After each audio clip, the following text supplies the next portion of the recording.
नमस्कार. मला येथे उपस्थित सर्व प्रेक्षकांना एक प्रश्न विचारायचा आहे. क्रिकेटचा मास्टर ब्लास्टर म्हणून कोणाला ओळखले जाते? सचिन तेंडुलकर.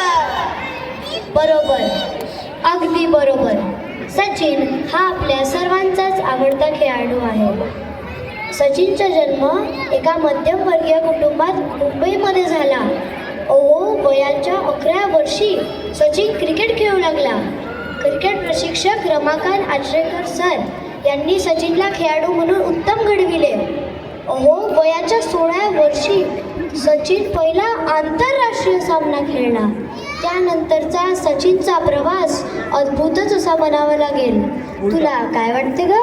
हो ना, सचिनच्या नावावर अनेक विक्रम आहेत. क्रिकेटमध्ये 100 शतके करणारा तसेच 10,000 धावा करणारा सचिन हाच पहिला खेळाडू आहे. सचिनचे चाहते तर त्याला क्रिकेटचा देव मानतात. एवढा मोठा खेळाडू असूनही आजही त्याचे पाय जमिनीवर आहेत. सचिनला पद्मश्री, पद्मविभूषण, अर्जुन पुरस्कार, खेलरत्न पुरस्कार तसेच भारतरत्न या सर्वोच्च नागरी पुरस्काराने सन्मानित करण्यात आले आहे. अशा या आपल्या लाडक्या सचिनला आमच्याकडून मानाचा मुजरा.